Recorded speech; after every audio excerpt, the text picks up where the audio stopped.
নমস্কার। Ramakrishna TV YouTube চ্যানেলের পক্ষ থেকে সকল মা, বাবা, দাদু, দিদা, ঠাকুমা, ঠাকুর দাদাদের জানাই অনেক অনেক ভালোবাসা, প্রীতি ও আন্তরিক শুভেচ্ছা। সবাই ভালো আছেন, ভালো থাকবেন।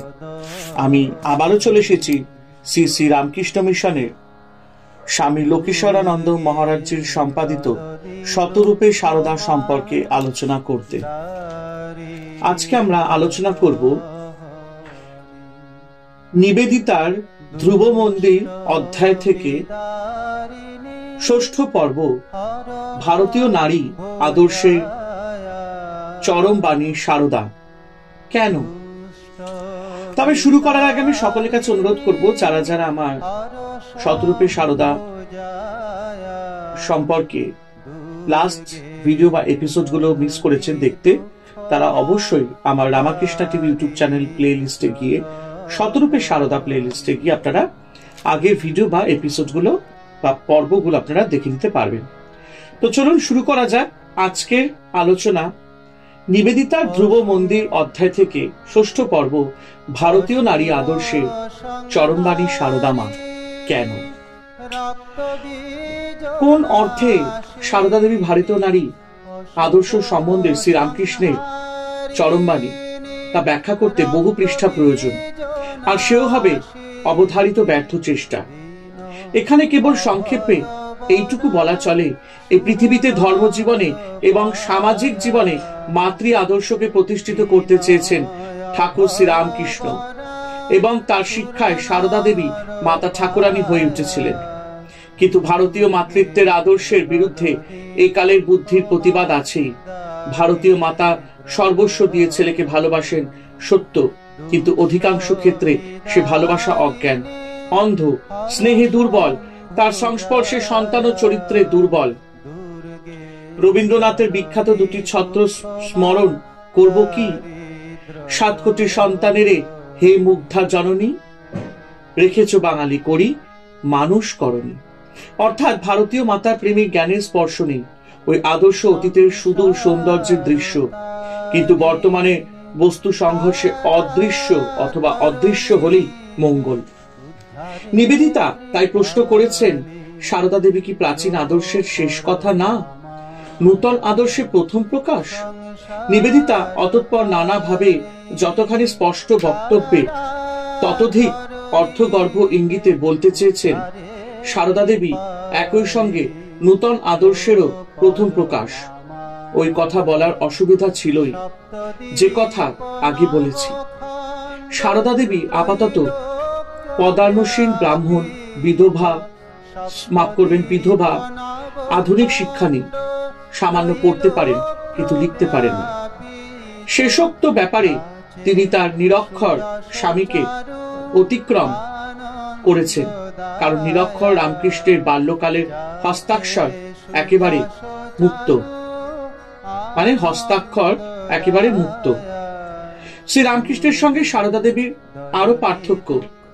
রামকৃষ্ণের বহির্জীবন ছিল এবং পুঁথি পড়া বিদ্যা না থাকলেও শ্রুতিযোগী শাস্ত্রের সারভাগ তার আয়ত্ত হয়ে গিয়েছিল। তার অসাধারণ প্রতিভা অবিরাম অলঙ্কৃত বাক্যস্রোতে যেভাবে প্রবাহিত হতো, পৃথিবীর সেরা জ্ঞানীগুণীকে তা স্তম্ভিত করেছে।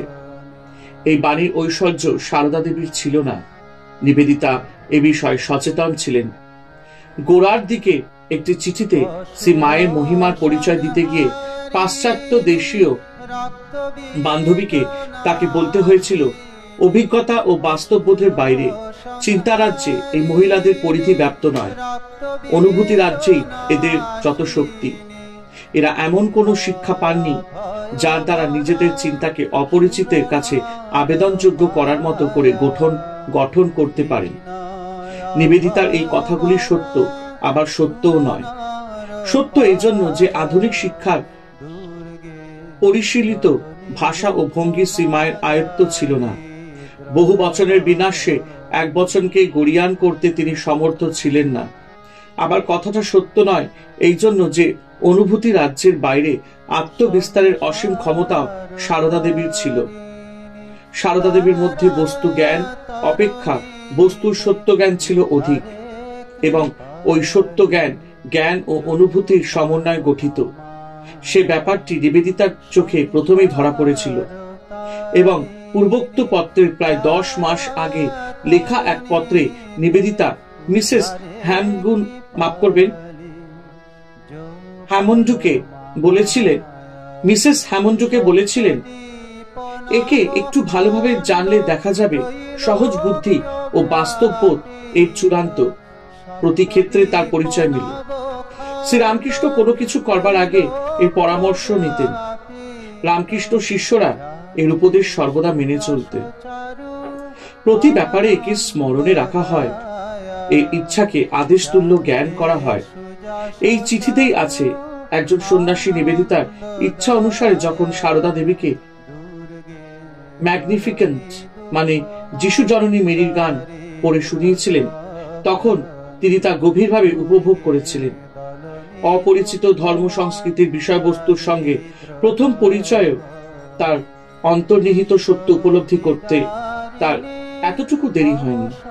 এই জিনিসটি নিবেদিতাকে বিশেষভাবে প্রভাবিত করেছিল। আচার্যদেব গ্রন্থে প্রসঙ্গটি বিস্তারিত আকারে বলেছেন, শ্রীমা পড়তে পারেন, রামায়ণ পাঠে অনেক সময় কাটে, কিন্তু লিখতে পারেন না। তবু মনে করার কারণ নেই, তিনি অশিক্ষিত নারী। সাংসারিক অথবা ধর্মীয় বিষয় পরিচালনায় দীর্ঘ কঠিন অভিজ্ঞতায় তার নেই শুধু। অধিকন্তু ভারতের নানা স্থানে ভ্রমণ ও প্রধান তীর্থস্থানগুলি দর্শনের অভিজ্ঞতাও তার আছে। সর্বোপরি শ্রীরামকৃষ্ণের সহধর্মিণী রূপে মানবের পক্ষে সর্বোচ্চ সম্ভব আত্মবিকাশের সৌভাগ্য তিনি পেয়েছেন। বিরাটের সঙ্গী ও সাক্ষী হবার মহিমাকে তিনি প্রতি মুহূর্তে অসচেতনে বহন করেছেন। তার গরিমাকে পুনরুচ্চারিত হয়ে উঠতে দেখা যায় যখন তিনি যে কোনো নূতন ভাব বা অনুভূতির মর্মভেদ করেন, অবিলম্বে অব্যর্থ ভাবে। মাতা ঠাকুরানীর এই ক্ষমতার পরিচয় প্রথম ভালোভাবেই উপলব্ধি করি কিছুদিন আগে এক ইস্টার দিবসে, যখন তিনি আমাদের আবাসে এসে দর্শন দেন। এর আগে তার সঙ্গ করার সময় তার ভাবধারা অনুধাবনে আমি এত বেশি মগ্ন থাকতাম যে বিপরীত ভূমিকায় তাকে লক্ষ্য করার কথা মনেই হয়নি। শ্রী মা ও তার সঙ্গিনীরা সমস্ত বাড়িটি ঘুরে দেখার পরে ঠাকুর ঘরে বসে খ্রিস্টীয় ধর্মানুষ্ঠানের তাৎপর্য শুনবার ইচ্ছা প্রকাশ করলেন। তখন আমাদের ছোট ফরাসি অর্গানযোগে ইস্টারের গীতবাদ্য করা হলো। খ্রিস্টের পুনরুত্থান স্রোত শ্রী মায়ের কাছে অজ্ঞাত ও বিদেশীয় হলেও যে রকম দ্রুত তার মর্মানুভব করে সুগভীর ভাবাত্মীয়তা প্রকাশ করলেন, তাতেই আমাদের কাছে সর্বপ্রথম আসন্দিগ্ধ ভাবে উন্মোচিত হল। সারদা দেবীর ধর্ম সংস্কৃতির মহিমা কি বিরাট! এই একই ক্ষমতা শ্রীরামকৃষ্ণের স্পর্শপুত শ্রীমার সঙ্গিনীদের মধ্যে অল্পাধিক দেখা যায়, কিন্তু সারদা দেবীর মধ্যে তার প্রত্যয় ও শক্তি অসীম। সে এক সমুচ্চ শিক্ষার অভ্রান্ত ফলশ্রুতি। এই গুণেরই বিকাশ লক্ষ্য করেছিলাম এক সন্ধ্যাকালে, যখন নিজ ক্ষুদ্র মণ্ডলীর মধ্যে আসীন মাতা ঠাকুরানী আমাকে ও আমার গুরু ভগিনীকে ইউরোপীয় বিবাহ পদ্ধতি বর্ণনা করতে বললেন। প্রচুর হাসি খুশির মধ্যে আমরা বর, কনে, খ্রিস্টান পুরুত প্রভৃতির বর্ণনা সহ ব্যাপারটা কি বললাম, কিন্তু বিবাহ প্রতিজ্ঞাটি শুনে তার মনে যে ভাবোদয় হলো, তার জন্য আমরা কেউই প্রস্তুত ছিলাম না। সুখে দুঃখে, সম্পদে বিপদে, শক্তিতে অশক্তিতে যাবৎ মৃত্যু আমাদের বিচ্ছিন্ন না করে কথাগুলি শোনা মাত্র সকলে আহা হা হা করে উঠলেন আনন্দে। কিন্তু শ্রী মায়ের পরিতৃপ্তি সর্বাধিক।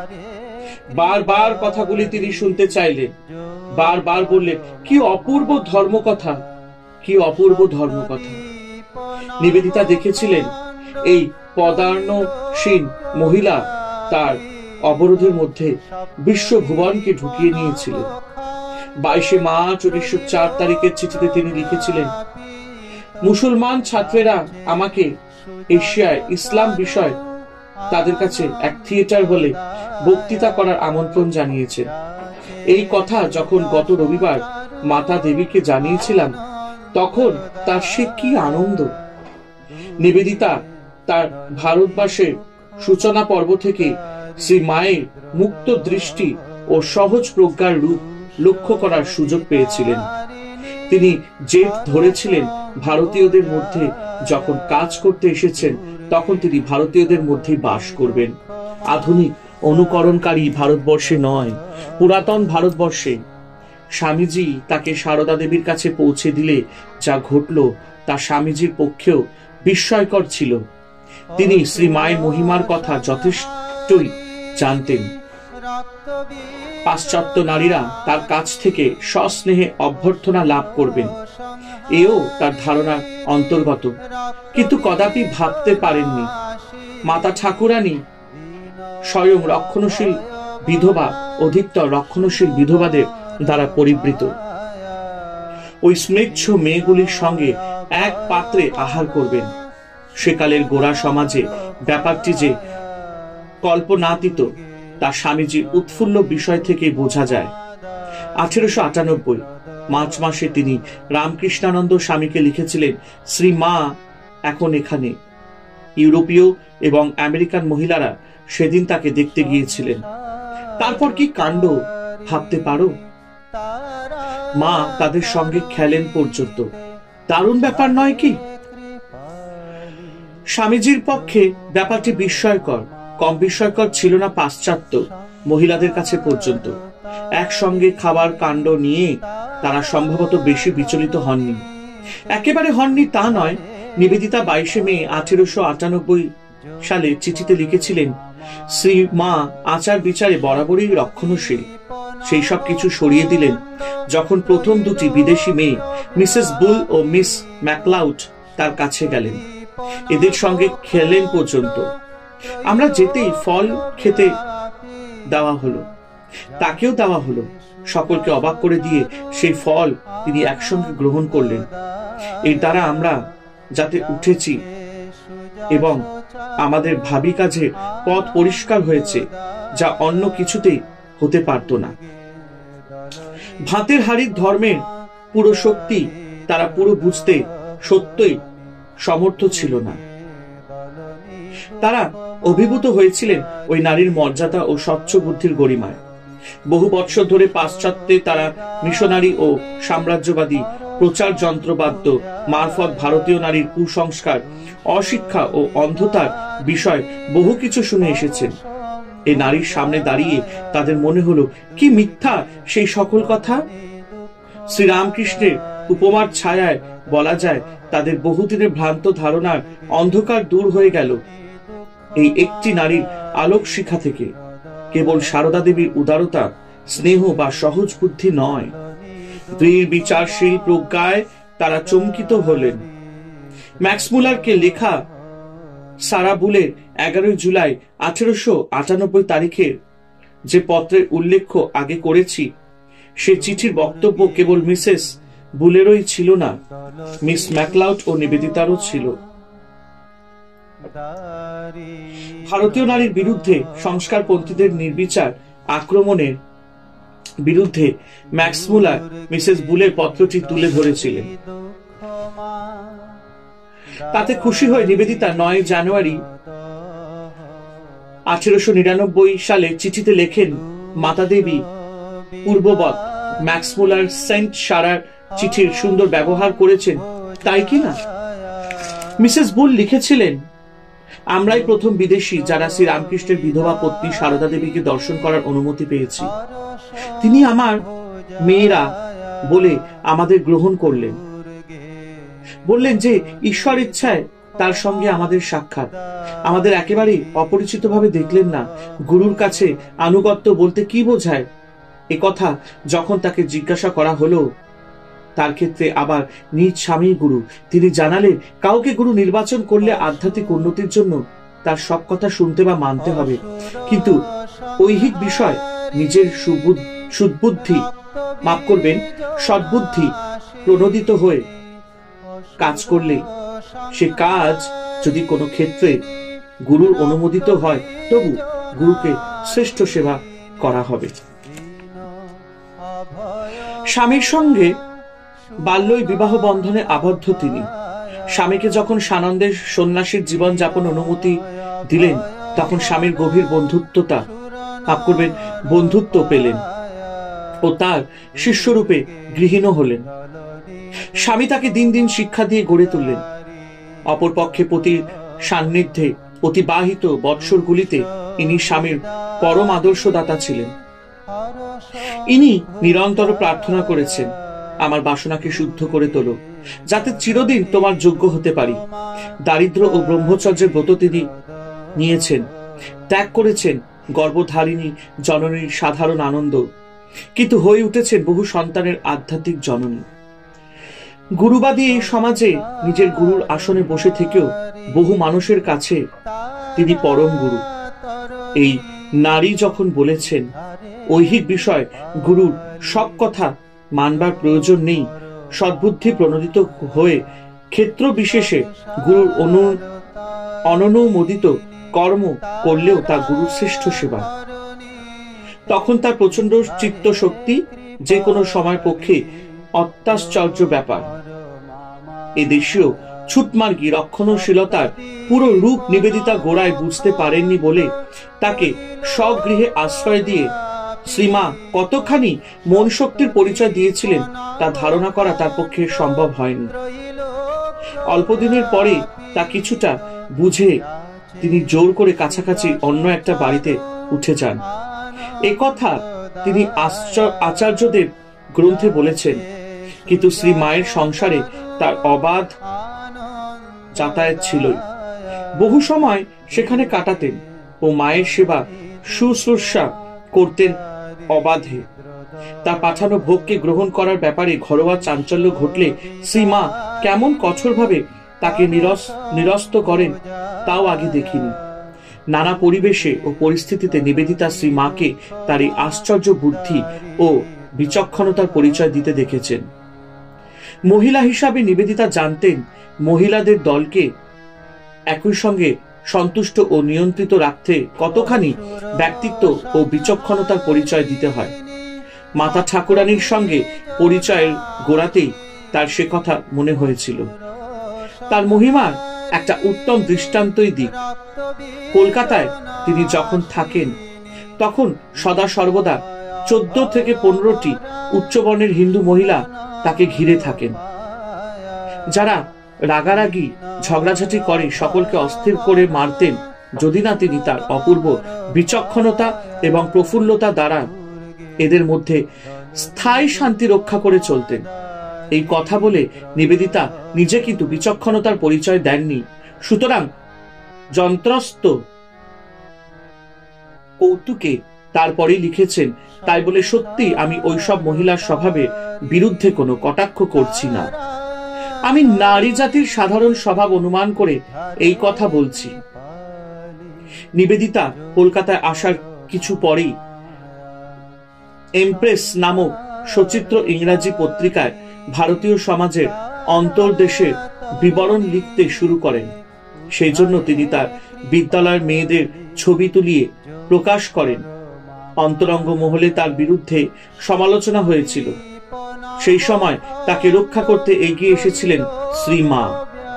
নিবেদিতা 18 জুন 1899 সালে চিঠিতে লিখেছিলেন, আমার যে নানা প্রবন্ধ বেরুবার পরে মাতা দেবী যখন শান্তভাবে বললেন সন্তোষিনীর মা প্রবন্ধের জন্য তার ছবি তুলতে দিয়ে আসলে তাকে সাহায্য করেছে, তখন তার মূল্য আমার কাছে কতখানি ছিল নিশ্চয় বুঝবে।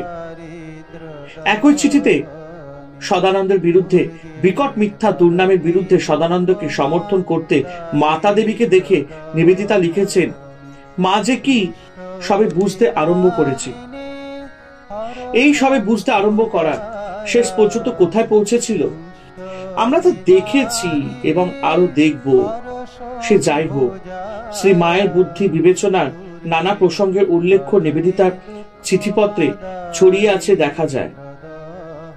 জগদীশচন্দ্র বসু চেয়েছিলেন তার ছোট্ট এক ভাগিনেয়কে, মানে আনন্দমোহন বসুর পুত্র নিবেদিতার কাছে কিছুদিন রেখে দেবেন উন্নততর শিক্ষার জন্য। কিন্তু তার আশঙ্কা ছিল সারদা দেবী বোধ হয় সে প্রস্তাবে রাজি হবেন না। নিবেদিতা কিন্তু শ্রীমাকে জানতেন বলে মনে করেছিলেন না উনি আপত্তি করবেন, মনে হয় না। নিবেদিতা কিন্তু শ্রীমাকে জানতেন বলে মনে করেছিলেন না উনি আপত্তি করবেন না, মনে হয় না। 4 এপ্রিল 1901 চিঠি। বাগবাজারে হিন্দু মেয়েদের জন্য বিদ্যালয় স্থাপনের ক্ষেত্রে শ্রীমা বহুলাংশে প্রস্তুত করে দিয়েছিলেন। খ্রিস্টিনও তার কাজ আরম্ভ করার আগে শ্রীমায়ের কাছ থেকে সেই সাহায্য চেয়েছেন। খ্রিস্টিন বিধবাদের মধ্যে কাজ করতে রাজি যদি সে তার পুরনো শক্তি ফিরে পায়, আর যদি মাতা দেবী কলকাতায় ফিরে এসে তার ক্ষেত্র প্রস্তুত করে দেন। 24 ফেব্রুয়ারি 1904 চিঠিতে নিবেদিতা লিখেছেন, মাতা দেবী এখন এখানে আছেন, কি ছোট্ট রোগা আর কালো হয়ে গেছেন, গায়ে থাকার কষ্টে শরীর যেন একেবারে খেয়ে গেছে, কিন্তু পূর্বের মতোই সেই স্বচ্ছ বুদ্ধি, উন্নত মর্যাদা, নারীত্বের মহিমা অবিকল। নিবেদিতা প্রতিদিনের ছোটখাটো ঘটনায় ওই শ্রী মায়ের প্রজ্ঞা মহিমা দেখেছেন, বড় ঘটনাতেও দেখেছেন। তেমনি একটি ঘটনার কথা তিনি অবশ্যই জানতেন, যার সূচনা স্বামীজির জীবনকালী, সমাপ্তি স্বামীজির দেহান্তের অল্প পরে। ঘটনাটি ব্যাহত ঘন ঘটনা সম্পন্ন নয়, কিন্তু মনোলোকে তার অসীম গুরুত্ব। শ্রীরামকৃষ্ণ যে কেন সারদা দেবীকে স্বয়ং সারদা সরস্বতী জ্ঞান দেবী মনে করতেন, তার কিছু আভাস ঘটনাটির মধ্য থেকে পাওয়া যায়। ঘটনাটি বিবেকানন্দ জীবনীতে গুরুত্বযুক্ত। স্বামীজি দূর হিমালয় মায়াবতী অদ্বৈত আশ্রমে গিয়েছিলেন 1901 জানুয়ারি মাসে। অদ্বৈত আশ্রমের প্রতিষ্ঠাতা ক্যাপ্টেন সেভিয়ারের দেহত্যাগে শোকার্ত মিসেস সেভিয়ারকে সান্ত্বনা দিতে, সেই সঙ্গে তার স্বপ্নের অদ্বৈত আশ্রমের বাস্তব আকার দেখতে। অদ্বৈত আশ্রমে বিশুদ্ধ অদ্বৈত সাধনায় যদিচ একমাত্র অনুমোদিত, তথাপি স্বামীজির 2-1 সন্ন্যাসী শিষ্য একটি ঘরে শ্রীরামকৃষ্ণের পট পূজা করেছিলেন। স্বামীজি অদ্বৈত আশ্রমে এই নীতি লঙ্ঘনে, মাফ করবেন আমি আরেকবার উচ্চারণটি বলছি, নীতি লঙ্ঘনে অত্যন্ত ক্ষুব্ধ হন এবং তার ইচ্ছার সম্মানে পট পূজা বন্ধ করেও দেওয়া হয়। তথাপি স্বামীজির উক্ত শিষ্যরা মন থেকে সন্তুষ্ট হননি। তাদের সংশয় এমনই গভীর ছিল যে স্বামীজির ইচ্ছার ঔচিত্যকে পর্যন্ত প্রশ্নাধীন করে। তারা শ্রীমাকে পত্র দিয়েছিলেন। শ্রীমা তার যে উত্তর দেন, রামকৃষ্ণ সংঘের ইতিহাসে সেটি অমূল্য দলিল। তার মধ্যে রামকৃষ্ণপন্থীরা চরমে কোন মতবাদী দ্বৈত না অদ্বৈতবাদী তা চূড়ান্তভাবে নির্ধারিত হয়েছে, কিন্তু ওই পত্রের মধ্যে শ্রী মায়ের চরিত্রের আগ্নেয়রূপ কম উদ্ঘাটিত হয়নি। তিনি যে একেবারে নির্বিকার সত্য সূর্য তা ওখানে প্রমাণিত। পত্রটি একটি প্রতিলিপি। সৌভাগ্যের বিষয়, আমি ব্যাঙ্গালোর রামকৃষ্ণ মঠ থেকে আবিষ্কার করতে পেরেছি। 15 ভাদ্র 1309 তারিখে লিখিত ওই পত্র মধ্যে শ্রীমা বললেন, আমাদের গুরু যিনি তিনি তো অদ্বৈত, তোমরা সেই গুরু শিষ্য, তখন তোমরা অদ্বৈতবাদী। আমি জোর করিয়া বলিতে পারি তোমরা অবশ্য অদ্বৈতবাদী। সারদা দেবীর এই বক্তব্য আমাদের চমকিত নয়, একেবারে স্তম্ভিত করে দেয়, বিশেষত যদি পত্রটির পটভূমিকার কথা স্মরণ করি। সারদা দেবী যিনি স্বামী, গুরু, ঈশ্বর, যার পূজায় তার জীবনের প্রতিটি মুহূর্ত নিয়োজিত, সেই রামকৃষ্ণের পটপূজা বন্ধ করার ঔচিত্য সম্বন্ধে প্রশ্ন করা হয়েছে। সেখানে তিনি কোনো উত্তর দিলেন না। অদ্বৈত আশ্রমে শ্রী রামকৃষ্ণ পূজা বন্ধ করিয়ে স্বামীজি ঠিকই করেছেন। আমাদের লৌকিক বুদ্ধিতে এ বস্তু অলৌকিক, এই জিনিস একমাত্র শ্রীরামকৃষ্ণ পত্নীর পক্ষে করা সম্ভব। নিবেদিতা অবশ্যই এই ঘটনার কথা জানতেন। এমনই ঘটনা সমূহের মধ্য দিয়ে শ্রী মায়ের জ্ঞানময় মূর্তি তার গোচর হয়েছে। তাই তিনি তার জীবনের শেষ পূর্বের প্রধান রচনা আচার্যদেব গ্রন্থে নিম্নের কথাগুলি লিখতে পেরেছেন। নতুন আদর্শের প্রথম প্রকাশ রূপে উপস্থিত করার কালে প্রজ্ঞা ও মাধুর্যের সমন্বয় সরলতম নারী জীবনেও কিভাবে করা সম্ভবপর তাকে দেখলে তা বোঝা যায়। কিন্তু সেই সঙ্গে আমার কাছে তার আধ্যাত্ম মহিমার মতোই অপূর্ব ঠেকেছিল তার সম্ভ্রান্ত সৌজন্যের সৌন্দর্য, তার উদার মুক্ত মনের মহিমা। যত নূতন বা জটিল সমস্যায় তার কাছে উপস্থিত করা হোক, আমি কখনো তাকে উদার ও মহৎ সিদ্ধান্ত জ্ঞাপনে কুণ্ঠিত দেখিনি। এক দীর্ঘ নীরব প্রার্থনার মতো তার সমগ্র জীবন। ব্রাহ্মণ্য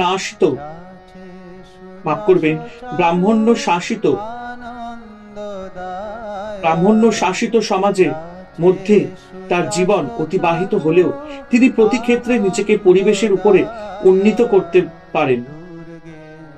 অপকৃষ্ট আচরণে যদি কেউ পীড়িত করে থাকে, তাকে আর কিছু না করে এক সঘন বিচিত্র নীরবতায় নিজেকে গুটিয়ে নেন।